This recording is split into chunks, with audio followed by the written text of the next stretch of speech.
Hi, everyone. Good night, good evening. Welcome to our fourth webinar series today, and we will be speaking about art and education and how important art is for migratory bird conservation and education throughout the region. So today, as well, Miguel would have shared with you all, if you all need interpretation, just go to the bottom of your screen and we have an icon that will look like a globe. If you click on that, you will see the option for English or Spanish translation, and you just click on that, you'll get the language of your choice. If you need any help with that, you can just message in the chat as well. We'll try to accommodate you all. So welcome to our fourth webinar, and today we have the World Migratory Bird Day team with us from Venezuela, from Mexico, and from El Salvador, and myself from the Caribbean, Trinidad and Tobago. So we are all happy to be here, happy you all can join us and for your World Migratory Bird Day work every single year. So thank you all so much. And we have Anna, who's here. She is the World Migratory Bird Day artist for 2024. And we're really excited to see what she has to share with us today. And how she created the art, her process, about herself, her journey as a conservationist, or soon to be ornithologist, I believe she said. So we're really excited, looking forward to sharing her work. Right, so I would share my screen now just for the presentation, but I have to click English here. Okay. Right, great, perfect. So I'll share my presentation and we'll speak about some art today. So I hope you all can see my screen. Yes. Thank you, Letty. Okay, it's just been a little bit slow. Oh. Okay, I don't know what happened here. Okay, so welcome everyone. So today we're going to speak about our World Migratory Bird Day 2024 artists, the art, and the creative ways to celebrate birds. So just to give you all a little bit of recap of our webinar series over this past couple weeks. So we had our first webinar on the conservation theme. We had our second webinar, how to organize your World Migratory Bird Day events, and our third webinar that focused on the birds and insects for World Migratory Bird Day 2024. So if you missed those, you can go to our YouTube channel. These are the links at the bottom. We can probably share it with you via email or in the chat as well. So you can see those that you missed. So yes, our World Migratory Bird Day 2024 team is protect insects, protect birds. So it's the importance about insects and how they help migratory birds and their role. So just a little reminder, most of you all would know our celebration dates for World Migratory Bird Day. It's the second Saturday of May, and then also the second Saturday of October. But please don't feel limited to these dates. You can celebrate any day throughout the year. So just to remind you all as well that we do have mini grants, our Happy Kits, and it's our educational materials. And every year we try to provide educational materials to everyone throughout Central America, Mexico, South America, in the Caribbean, Canada as well, and the US. And our Happy Kits, there are enough materials in there for about 30 to 50 people or participants. And there's so many great things in there for your education. World Migratory Bird educational activities. So we have like bird masks, we have bird cutouts, we have stickers, we have bands, and you can use all these materials and be as creative as you would like to be to use for your events.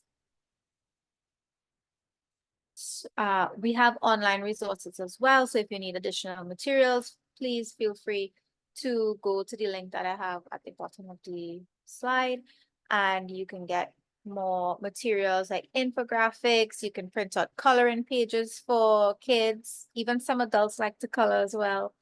When you do presentations and all that, we have those materials to assist you all with, like for Zoom, for your presentations, posters.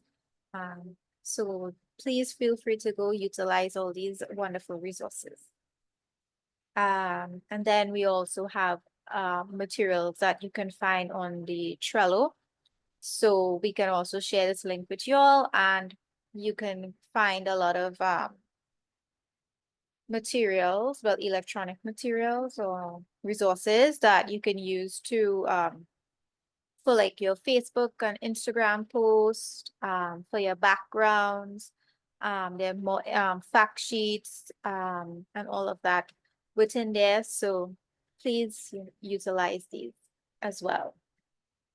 So every year we have a World Migratory Bird Organizer Guide, and within these guides, organizer guides, we have a lot of activities that are related to the theme of each year. So this year, for 2024, our organizer guide is coming soon. So please look out for that. But these are just some examples of the organizer guides that we've had in the past years. So that followed our theme of like plastic pollution.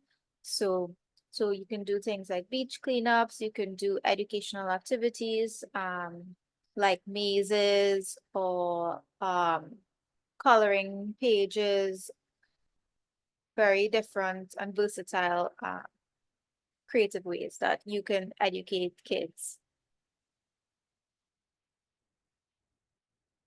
So art and education. Art is really important in the development, sorry, of creativity and capacity for expression. Also, the art can help develop skills such as observation, interpretation, and problem solving. It provides the opportunity and possibility of integrating it into different disciplines, and especially for environmental education, art can be a complementary tool for understanding the world around us. So as we can see, art is maybe not something that comes to the forefront of our minds when it comes to like scientific in the scientific field, but it is a really important tool, especially when it comes to speaking to the public, engaging kids, helping kids that already might have an interest in birds and the environment, nurturing that sort of interest, making it fun, making it relatable. So it is really, really, I found art can be used as a really good foundation for migratory bird education. So here I just wanted to highlight from over the years, the different ways that educators from throughout the region has been so incredibly creative with their art and education. So at the left here, you can see a group of kids. They really decorated their face mask, which is provided in our educational kits, our happy kits. But also they created like bird beaks as well. So you can teach kids about the shape of bird beaks and all of that through art and how birds can utilize it. Also doing like papier mâché birds. We have kids doing art in a park. So when they draw the birds, they can feel more connected. And when you tend to draw, you tend to pay attention to so much more detail, and kids have a really creative outlet when it comes to the art. And a couple years ago, we had our bird costume competition. So this is just one where a lot of the kids throughout the region, they created their bird costumes and celebrated birds in that way. These are just some more examples, some more bird costumes that were created. And then for our bird cutouts, you could also, be really, really creative and find different ways to utilize it within a classroom for your educational events. So here they created a tree with the birds. And on the left, see that they wrote on the birds, I believe they wrote some like, I dedicate to conserve birds by recycling my plastics, or protecting or planting a garden where insects with plants that insects like, so birds can feed on the insects, and they hang it on their classroom. So every day when they come back to class, they see what they wrote and they're reminded every day about their promise and commitment to birds, right? Migratory birds. And as always, a favorite is the face mask, and kids love to decorate it and wear it and put. So that is also fun. This is just a short video. This was in El Salvador, where this group of school children, they sang and danced. So we'll just play this short clip.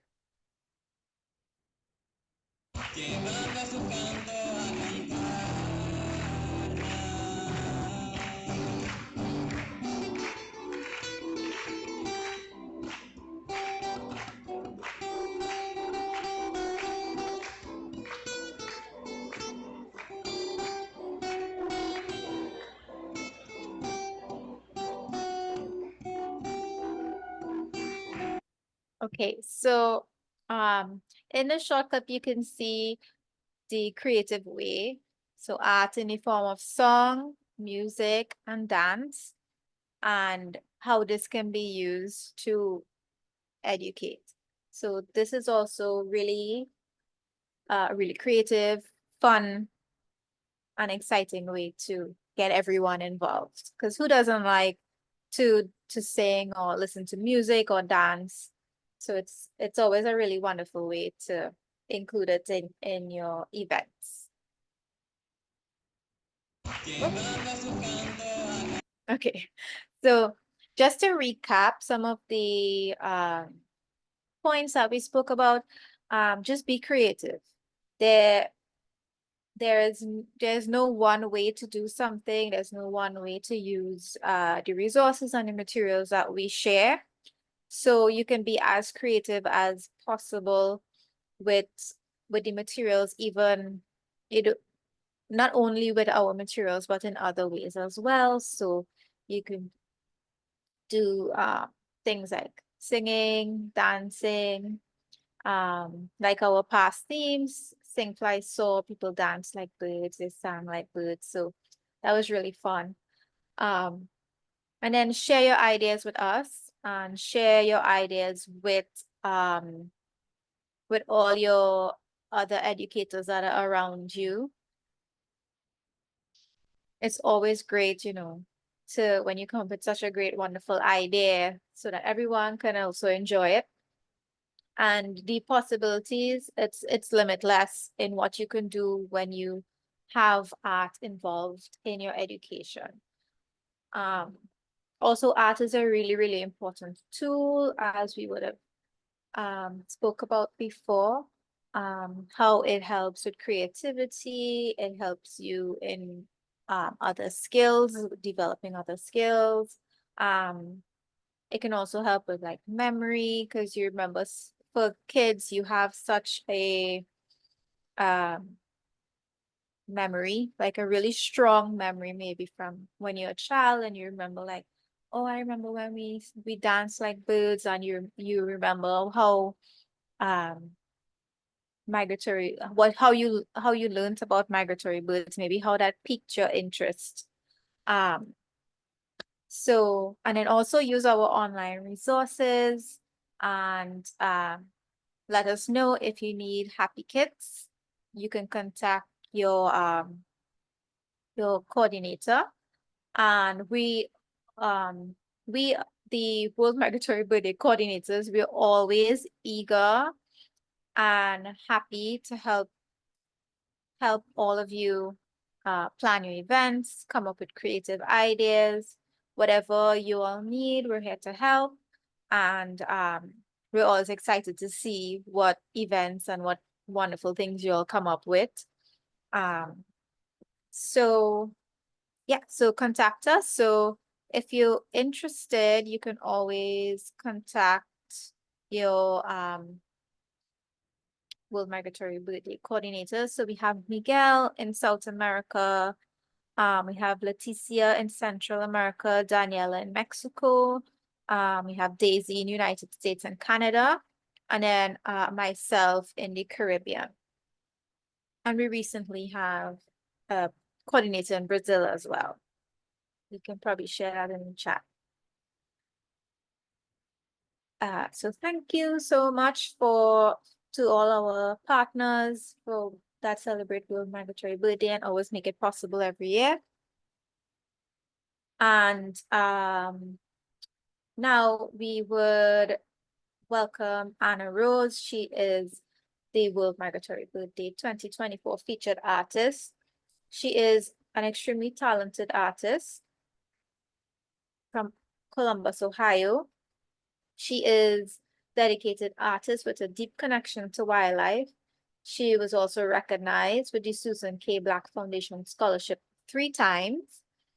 Graduate studies at Ohio State University, where her research centered on the nesting ecology of warblers and thrushes, integrating her enthusiasm for both art and science. Anna has an impressive list of accolades, from winning scholarships to being named Student Artist of the Year by the American Birding Association.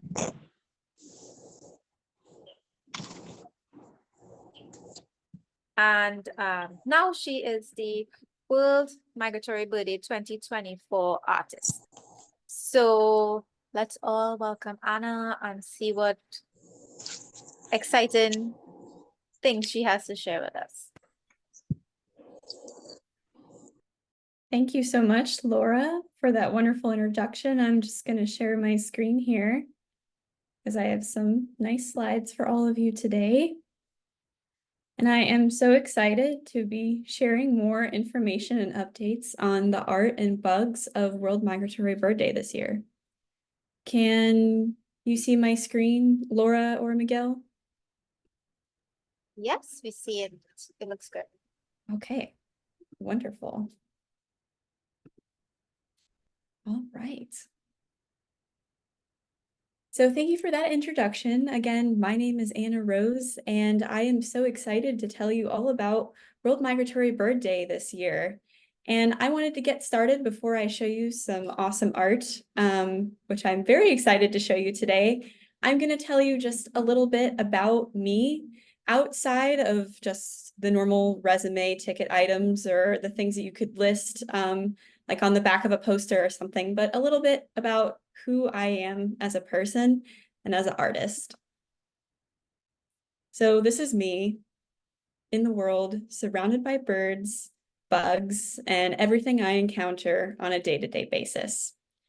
You could easily replace this picture of me in the middle here with someone probably 20 years younger, with her little sketchbook in my backyard in Columbus, Ohio, looking at every little bug or nesting bird or particle of dust that I could find.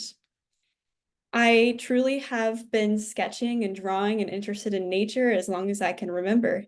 And I grew up with my parents here in Columbus, gardening, and they also got me into birds and bird feeding, and honestly, participating in programs like World Migratory Bird Day, whether it was through coloring pages or just getting involved in citizen science, that are truly the things that got me here today. But I started by sketching.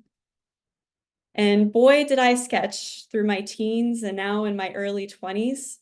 I have been sketching my whole life, and it's not only been something that has been really helpful for me as an artist, but also as a person.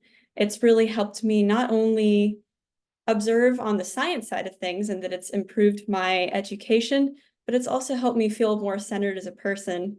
Because in many of my field sketches, which is what I started out as an artist, a field sketcher, I'd write little notes up to myself about my favorite birds, or what I wanted to be when I grew up, which is definitely an ornithologist, or at the very least, a very strong bird enthusiast.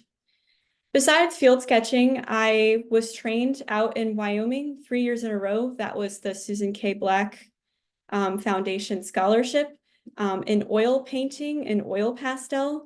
And I've been also practicing that the last few years as well. And the bottom left is just an example of one of the pieces I did, and that I've also taken art with me in the many places that I've traveled around the US and beyond. And I also do a variety of all sorts of art, not just birds. In fact, my drawings of insects are partially why I am this year's World Migratory Bird Day artist. But I started as a colored penciled artist along with that field sketching, which you can see of the piping plover in the bottom right-hand corner.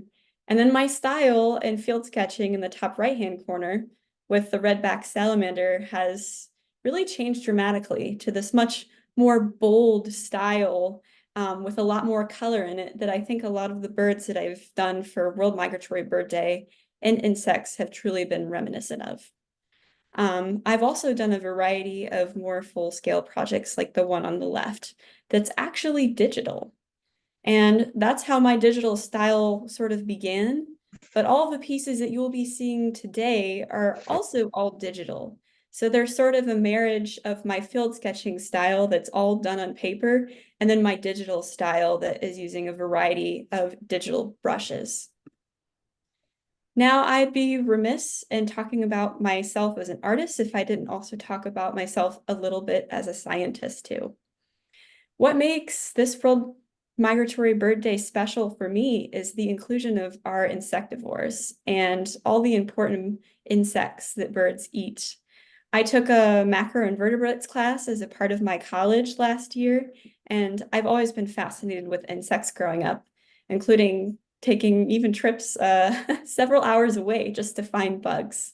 And I've spent hours under microscopes identifying them and learning the ins and outs of their anatomy, which has, I think, in many ways, doing that the last couple of years really prepared me for this year's task as World Migratory Bird artist as well.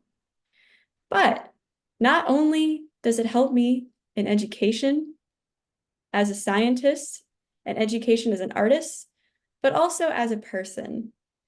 This is one of the trips I'd recently took out west just for a couple of days, not very long, but I'd say that having art as a tool, or at the least being an artist and having an eye for observation, made me see things in a way that maybe I wouldn't otherwise. For example, it meant that I noticed many of our local friends out there in the Rocky Mountains in the Western United States, such as this gray or Canada jay, or this Clark's nutcracker, or perhaps this Steller's jay. And what did all of these friends showed me? They showed me a whole bunch of things, everything from not only their own feathered characteristics, but the beautiful environment that surrounds them, and perhaps some of the minute details of their plumage I'd never seen before. So not only has art really kind of given me an education on nature, but it's really given me the ability to see the world that I never could have dreamed of having previously. So my dream currently and what I'm working on now, that I'm finished or almost finished with all the tasks as the World Migratory Bird Day artist, is continuing my dream of becoming an ornithologist. Ever since I was a little kid, I have been fascinated with banding and handling birds. That is me in the top left-hand corner, banding a little eastern bluebird, a chick actually, at the age I believe 8. And I've continued to sketch the birds that I've banded and handled ever since. And I'm currently, as Laura already mentioned, working on my master's as a graduate student at The Ohio State University here in Ohio. I'll actually be studying this summer some of our Appalachian wood warblers and our wood thrush that we have here that are also neotropical migrants that are going to the southern United States and then also even Central and South America.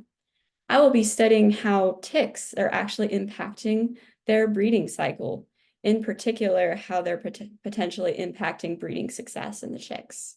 So this is a question I'm very interested in exploring, and just a little side note, and that my art that you can see on this slide has also blended in with my science education.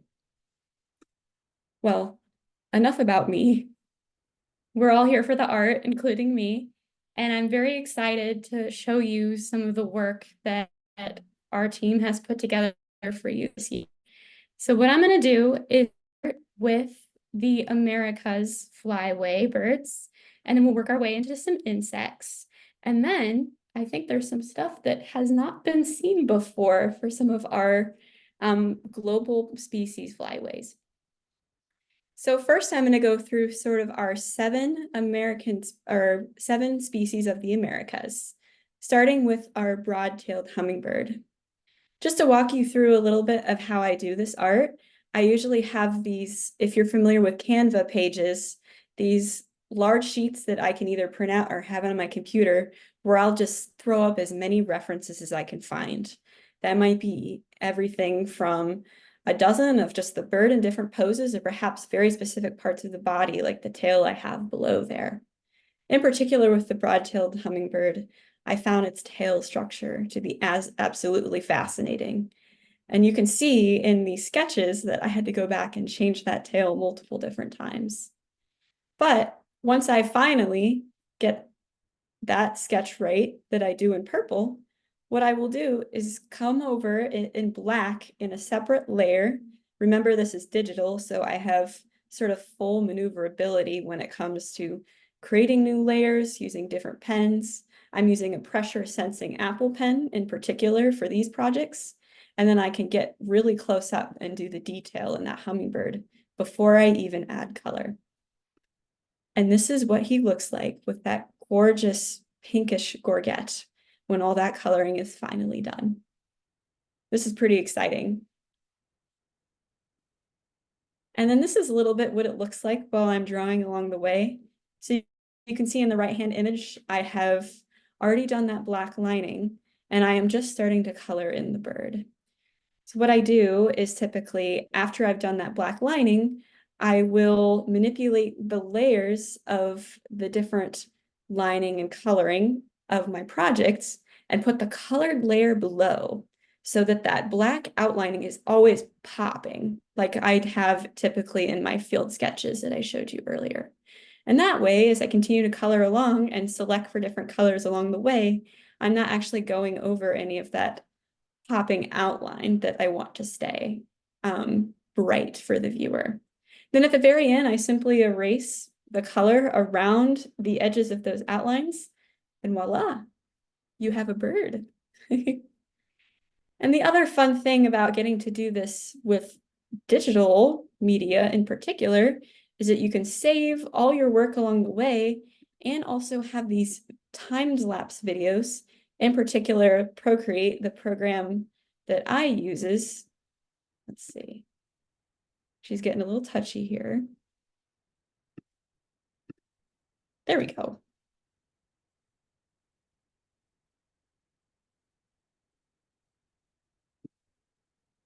There we go. Seems to want to hang just a little bit, but I can kind of drag it so you can see what it looks like as I go forward. So that purple layer is when I am putting down kind of all the sketches based on my references. And that blue bottom layer is like my very, very rough, what is the structure of this bird? And then continuing along, I might even put some shading in there. And like I said, I had some issues with that tail at first. They have such interesting and intricate tail anatomy. And as I go along, eventually here, I will start adding that black outer lining in another layer.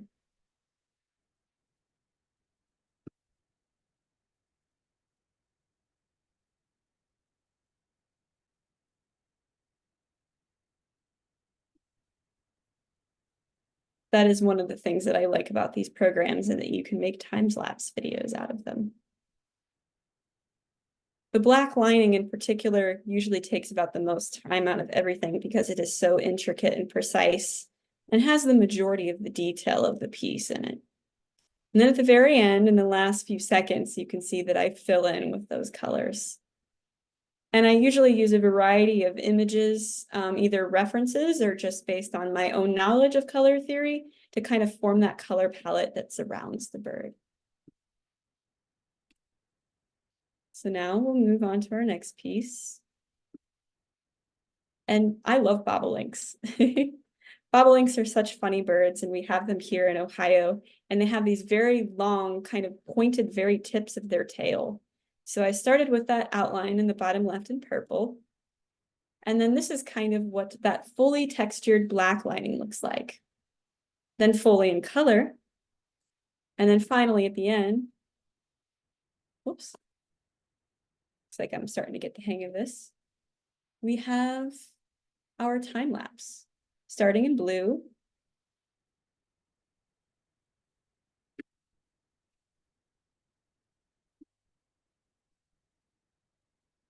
Of course, things work seamlessly in practice, right? But one thing you can see in this bird is that as I'm drawing, you're viewing exactly what I'm drawing or how I'm seeing the piece.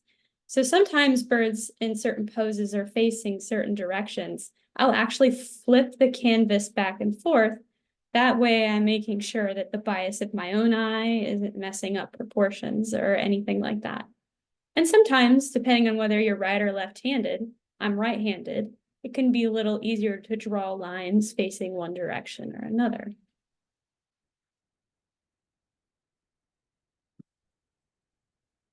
So that is our bobolink being lined in black. Until the very end, you can see how I kind of erase that coloration there. Seems like it wants to play when I don't want it to. That's computers for you. Another bird we have is the cliff swallow, which is also a personal favorite bird of mine, and that I love the little mud nests that they form. It's pretty adorable. And we also have them here in Ohio, close to where I live as well. So this is him lined with full coloration. And this bird in particular, because he was in flight, I actually put a little shadow under his wings to kind of give more depth to the bird himself. And then we have our sketch.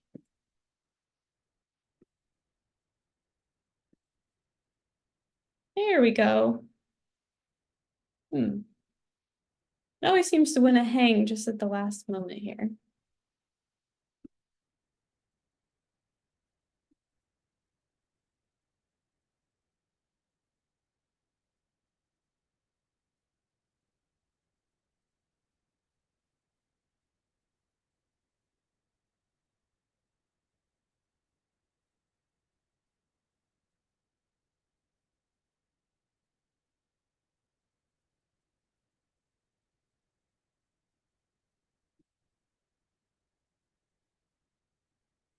So you can see how I actually added in some of that shadow first, before I even put in some of those details and texture on the wing. Then, of course, I have my little dots that I use to color at the end.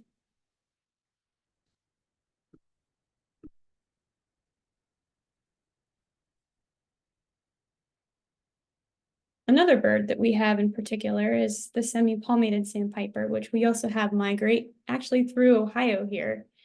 And I particularly love these birds because of their legs.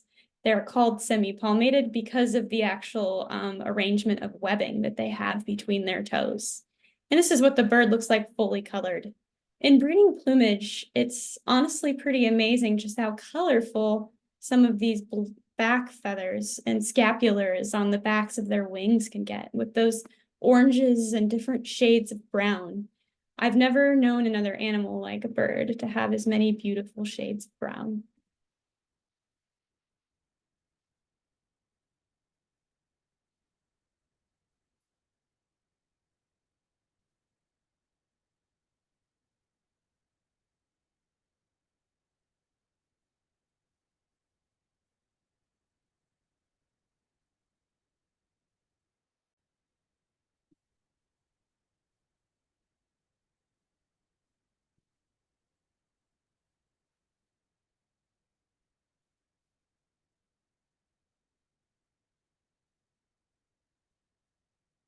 So you can see in this bird here for their semi-palmated, I in particular have a lot of sketching to do that encompasses a lot more of the process than it might in another bird, just because there's so much feather detail on the back there and in the bill.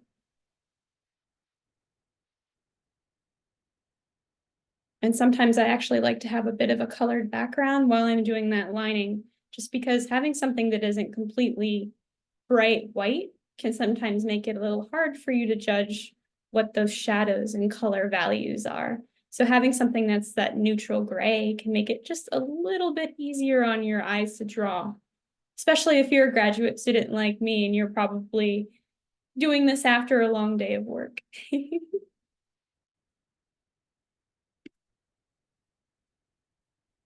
Now, another bird that we have, and actually one of the first birds that I started banding in my teenagers with a mentor of mine, is the American kestrel. And in particular, we painted a male this year, and you can see by the kind of clean reddish on his dark tail feathers, or actually lighter tail feathers there, that this is a male rather than the barring that would be on a female. So here is our kestrel. And we also have a video for him too. Though it seems like I'm just a little bit video challenged today, but those things happen. But you can kind of see how I start out with that sketch. And then I begin by doing my black lining.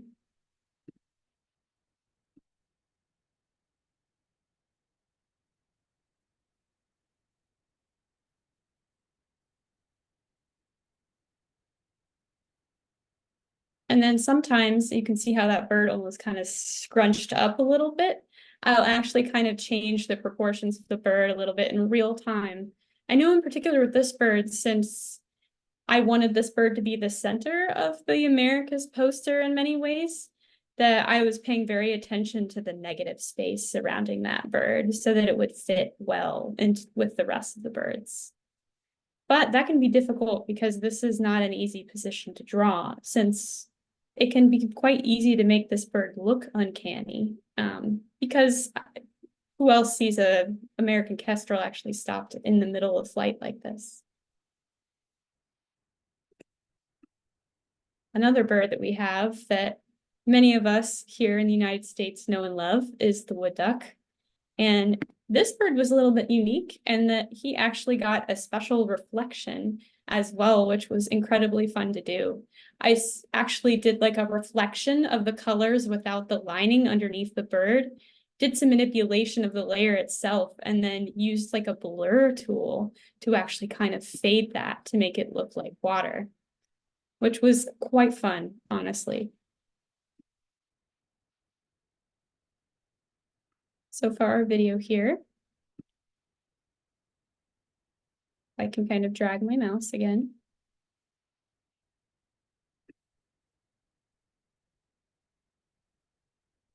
You can see I start by putting in that purplish or grayish kind of pencil lining. And in particular, wood ducks are exquisite in the patterning that they have on them, from speckles to penciling to very fine feathers, that there is simply almost too much to draw on this bird.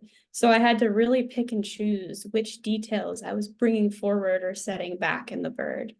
Some things were really the focus, like the bright hues on the bill or the white patches around the edges of the wing. And some things like that penciling would kind of settle into the background.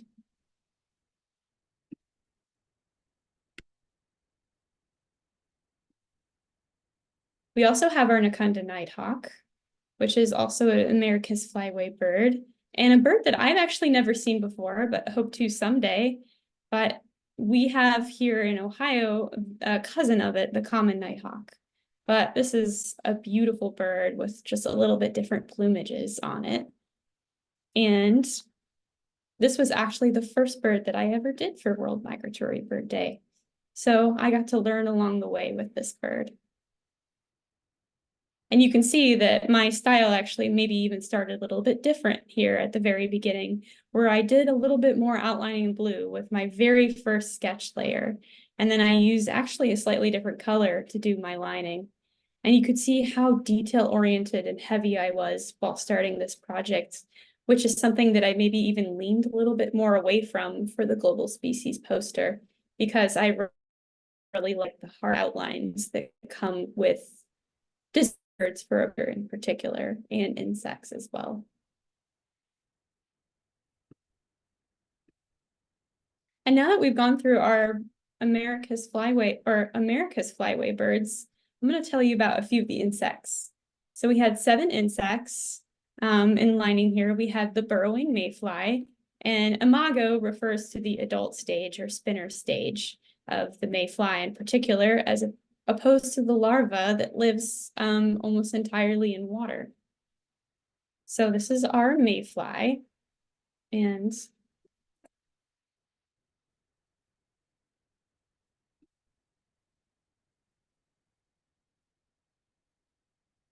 this is another piece that I flipped back and forth some because of the intricacies of the body in particular. So as I kind of scroll this through, you can see that I'm actually sort of studying the anatomy as I go along. And what identifies a mayfly is that sort of twin tail and then 10 terga or 10 abdominal pieces there along the way. And you can see how much I paid attention to how the legs connect to the body in this insect in particular, which is something that is a little bit unique to mayflies in particular. And then their wings are a very sturdy yet delicate structure that honestly take a long time to draw, but are very worth it in the end because they are such beautiful creatures. And then for our next insect, because we have so many beautiful insects, we have the buzzer midge, which is a type of chironomid, which is a non-biting midge. So unlike a mosquito, which bites. And this species, they're so small, they're not, I wouldn't consider them microscopic at all, but this is definitely something you need to look under a microscope to kind of ID, at least down to genus. So we looked at larvae in particular here. And then going to move ahead to our next insect, if it will allow me to. And this is our giant cicada. And even though it's not the same species, as someone who recently saw a brood of cicadas hatch in the United States, this was quite a treat because I've already done lots of sketching of cicadas. So here's actually a few pages or pictures of what it looks like on my drawing pad itself. So you can see how I have that layer in purple underneath that I typically will make a little bit more transparent. And then I can manipulate that as I'm drawing in order to get my proportions just right. And then here he is completely finished and in color. So I hear someone talking, or maybe that's just me, I can't tell.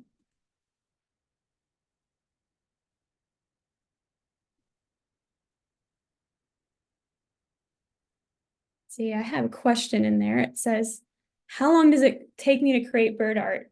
Well, it certainly depends on the piece for sure. Some of these pieces, I would say I actually have it exactly timed on my drawing pad. I haven't looked to tell for sure, but some of them will take up to maybe even 10 to 15 hours, if not more, because I'm not counting the time it takes to sketch multiple poses, which go to the team to then be voted or decided upon. Those have to be checked once I do drafts for scientific accuracy as well. And additionally, it takes a while to find a number of references and poses that I wish to be able to use. But the lining itself takes a bulk of the time, which can take hours. And of course, like any job, it helps if we've had a good cup of coffee or a good breakfast. So sometimes it can take a little bit longer, because art is definitely something you can be more in the groove in, or like homework at school, not really feel like doing. But I always love it once I get into it. This was another interesting species we had, the giant scavenger water beetle. And the reason I have a few different finished pieces of this is we also wanted to include some of its eggs or young with the water beetle as well. And I absolutely loved lining this insect in particular because I liked how these wings and covers on this insect sort of had these dissections that I would then do texture over, which sort of gave it a very unique looking shape. So this insect in particular, I feel like the closer you look at it, the more you see the beautiful details.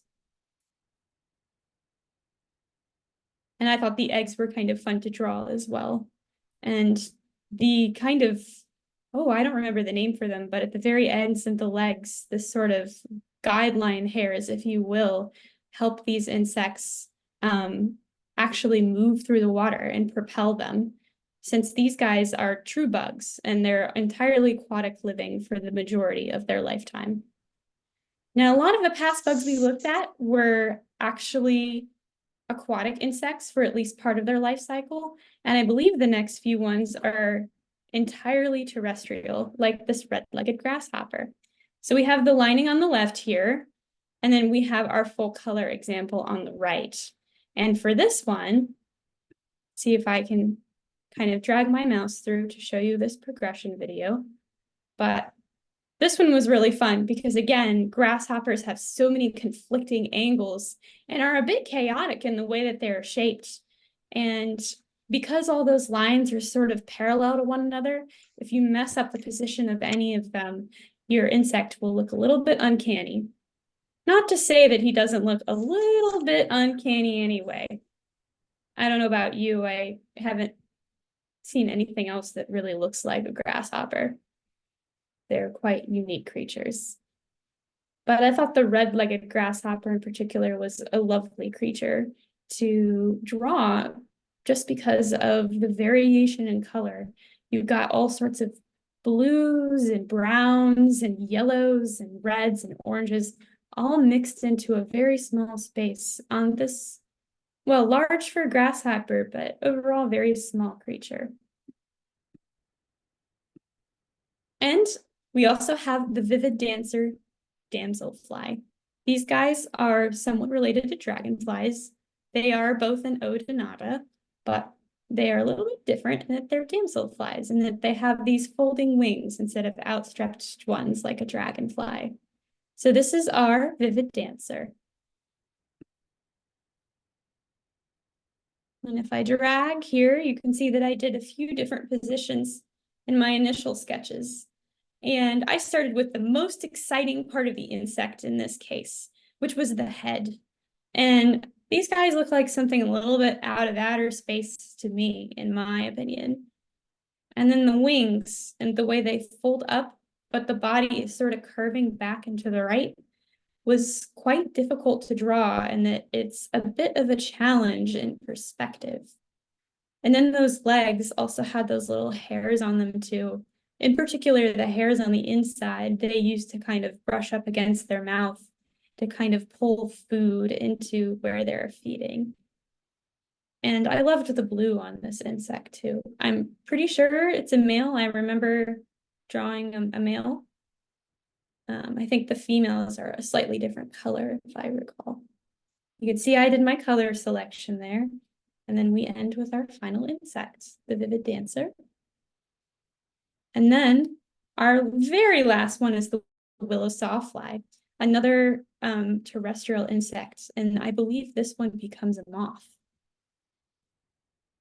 They're all starting to run together. I've done so many projects at this point. But this one really surprised me with just how intricate it was. The reflection on the eye to the coloring on the back and the way the insect's body snakes up above it. I thought this was a really unique position to work with. And certainly one when it came to structure and texture and shadow, very interesting to play with. And I took some artistic liberties with this one in particular, because according to most of the images I could find, it was a pretty standard, pretty distinctive yellow color, but not very variable in what sort of yellow. So I added almost some colors there just to make it pop a little bit more. That's the fun thing as the artist, is you get to take some artistic license in some ways, because while there is a lot of realistic detail in these pieces, I would still consider them quite stylized because of the heavy lining and heavy saturation in color. Now you'd be surprised just how colorful some of these insects are in real life. And now we're getting into some species that you may not have seen yet, including our first set of global species with the European bee eater. And I did something a little bit different for this project, in that for our coloring books, to make it easier for the team to separate out these different layers, I had two final linings that I sent to the team, with that left one being with less texture, and then the one in the middle being with a full amount of texture. And then on the right, that's what that full color looks like. So I'm going to move on just a little bit here so we get to all of our birds. Next, we have the Amur falcon, which was truly a pleasure to draw and read about, since this is truly a majestic bird. So this is the bird with the full texture here. And then with the full color, you can see him in his full glory, with everything from that bright orange around his eye and bill and underbelly to the blue that is kind of highlighted in the lighter parts of his lower wings.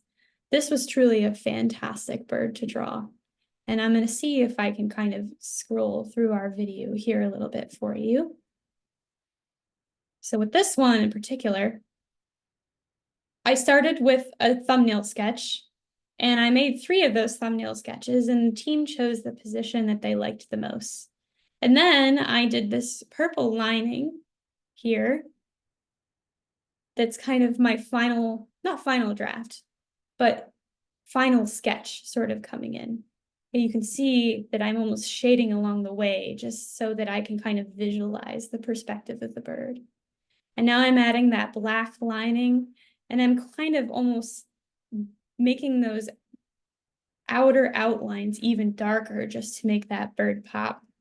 There's a lot of conflicting lines and textures going on here. So that sort of variation between thick and thin lines is very important when it comes to drawing birds. And then I erase all the surrounding color in my reference work, and that's the final falcon there. Now, another bird we had for our central migratory flyway was the spoon-billed sandpiper, an endangered species. And so we have the kind of lesser texture on the left and then the full texture on the right. And this is what the bird looks like in full color. I actually did a little bit of shadow play here, where I put the shadow kind of right above and at the bird's crown. That way some of the emphasis on the back feathers would go away, because this was so patterned that it was kind of distracting from the eye of the bird itself. And this is kind of what that final kind of set looks like. Continuing on, we also have more global species with a very interesting bird in particular, the corncrake.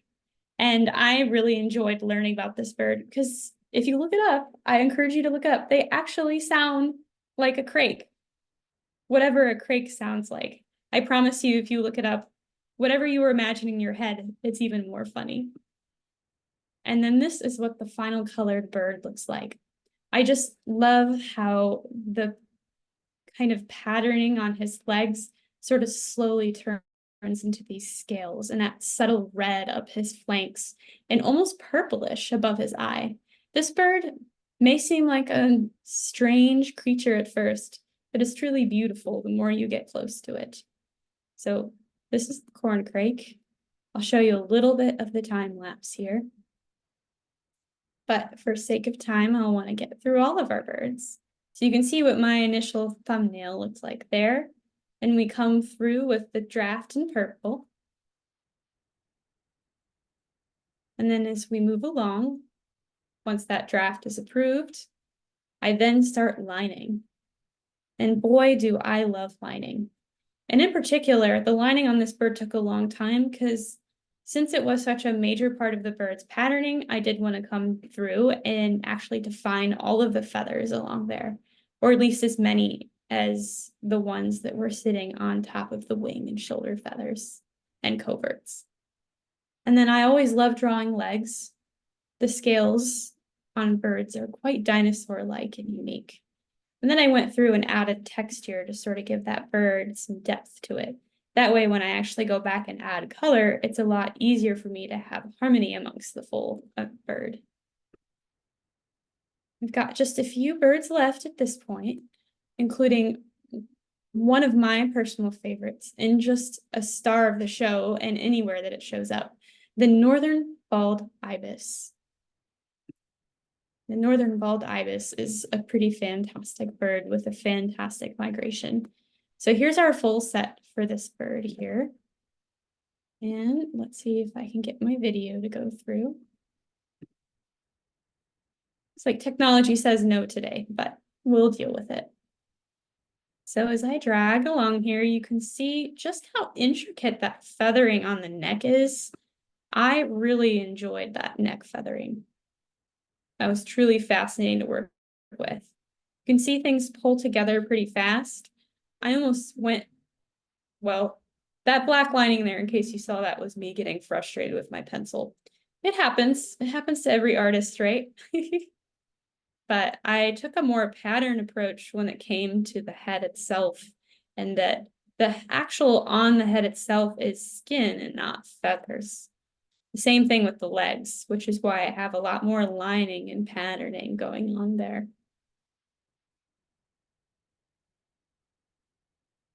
And then the coloring on this bird was actually quite complex and took longer than it usually does to color birds.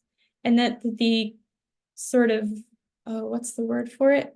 Luminescence on the back of the feathers, or that sheeniness, was just so unique and difficult to replicate. And this truly was one of my favorite ones to draw.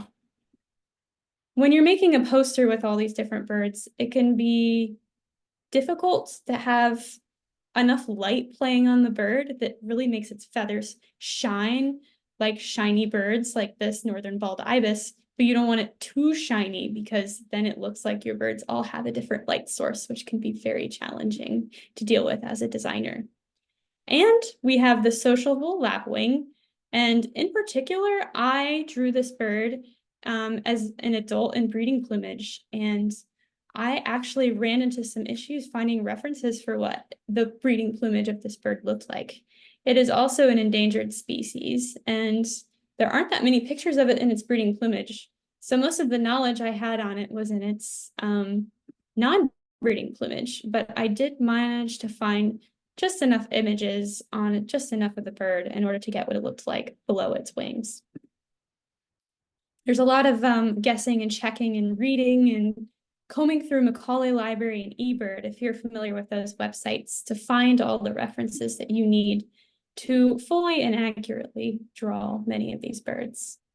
So you can see I started with my thumbnail, and then I went through my sketches. And I'll move through this one a little bit quicker. And then I kind of adjusted the position of the bird itself in the air, and that it felt a little bit off kilter to the right at first. And then this bird has a lot of wing feathers. I will tell you that right now. And that it truly made itself a bit difficult to draw. And this bird's feathers were just enough curved back and away in that bird's right wing, and that I had to count and make sure I had symmetry in both wings, but the shape was not going to be the same, which can be a bit challenging when it comes to drawing birds. But I truly enjoyed how this one came out, and I really liked the color scheme in this bird. Everything from the orange in the face to the red in the belly for its breeding plumage, and then the blue on its wings. Got just 3 birds left here. We've got common snipe. You can see that coloring page version on the left, and then textured one on the right. That texture on the right took maybe a couple extra hours to give you an idea of just how long some of these things can take. In particular, because its wings are so dark and patterned, and I wanted that wing on that bird's left to kind of pop forward towards the viewer, that spending that much time on this texture and conflicting lines was really essential. And this is actually kind of what the bird looked like while I was sketching it. So on the left, you can see I'm taking that thumbnail sketch in gold, where I start with multiple of those before I decide on a final pose. And then I'm going over it in that purple layer. And then on the right, I have just finished lining the whole bird with that final texture. And I've just selected my colors. I put a baseline behind the bird, and now I'm about to start coloring it. And then when I'm all done coloring it, this is what it looks like. And then we're gonna go past the video for now to our little curlew, which was another very fun bird to do. I really do enjoy doing shorebirds, and that their wing feathers are so intricate. And again, there's no brown like the subtle, beautiful browns on birds, in particular in shorebirds. They're one of those birds that can be hard to identify and hard to truly appreciate, but really are wonderful once you get to know them. So I'll go through this video real quick.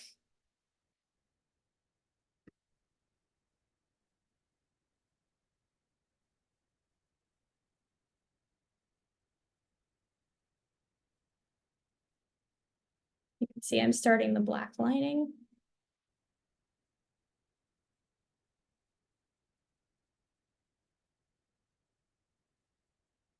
Now I'm going into the very individual shoulder and scapular and covert feathers before I get into the secondaries, and then you can see the tops of the primary feathers. And then legs were a very interesting position, which means that you're going to kind of see the scales curl around that leg because you're not actually directly looking behind or in front of the leg. So that was interesting to draw in terms of leg and scale structure. And then at the very end, of course, we got to add color. And you can see I don't worry about being extremely accurate where I place that color because I already did all the work with my texture. And now finally, our very last bird, the pheasant-tailed jacana. And jacana are truly unique birds because of these crazy long toes and long gangly feet that don't quite look like they belong on a bird like them. And this is what it looks like fully colored. And I just love the gold on the back of the neck there, and then the blue in the bill. And again, this bird has some very seriously beautiful browns on its black, then abruptly becoming white. And if you look closely, well, actually, I'll go back real quick. The legs themselves have a bit of a greenish hue, which was very interesting to put in there. So the very last thing I'll show you today is this, me essentially dragging through the video. And this was another bird, because of its structure, it was very hard for me to draw pointing to the right. That's just because of me as an artist being right-handed. And well, honestly, the best way to learn is to force yourself to draw in ways that are uncomfortable. But in this case, I didn't want it to compromise my ability to draw the bird scientifically accurately. So sometimes I'll flip that bird back and forth for that reason.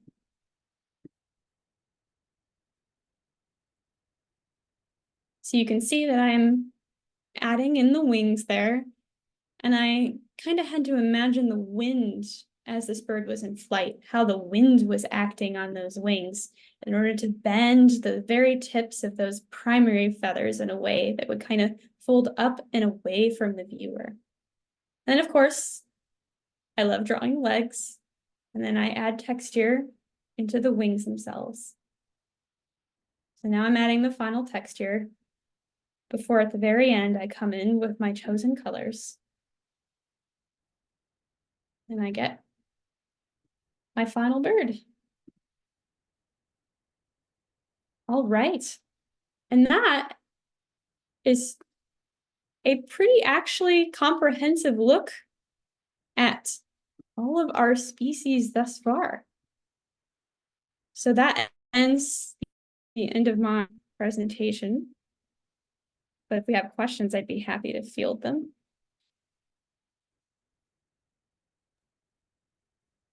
Yeah, thank you so much, Anna, for your presentation and for giving us behind the scenes of how all of the birds and insects were created. It's really fascinating.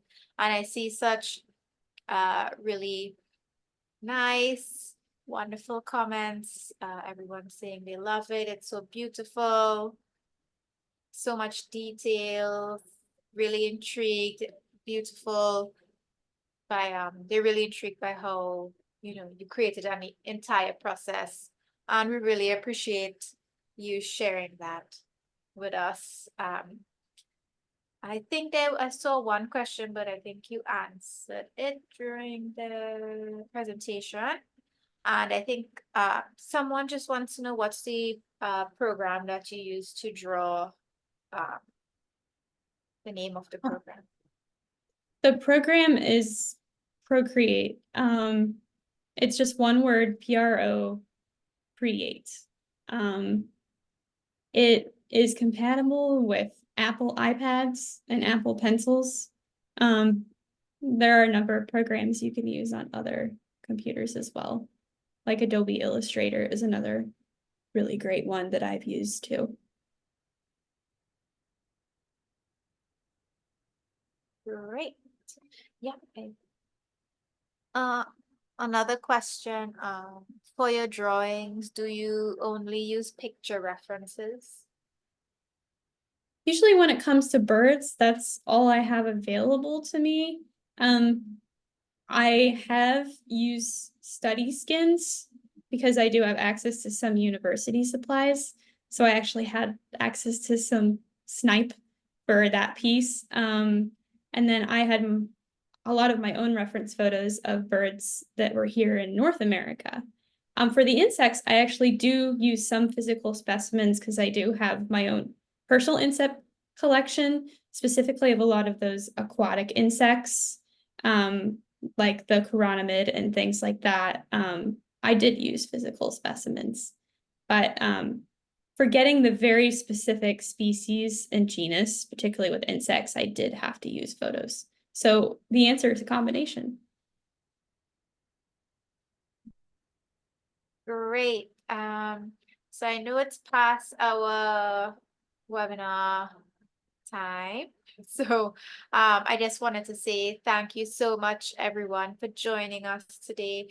Thank you so much to Anna for sharing how she created all of this wonderful art that we all get to use now for our educational activities and all our World Migratory Bird Day events.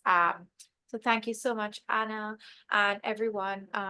Just remember, please feel free to contact your coordinators in your region. We're always happy to help, and we look so forward to seeing all of your great events coming up for World Migratory Bird Day. And then we have another webinar next week, Thursday, same time. So we hope to see you all there again. Thank you, everyone. Have a great night. Thank you.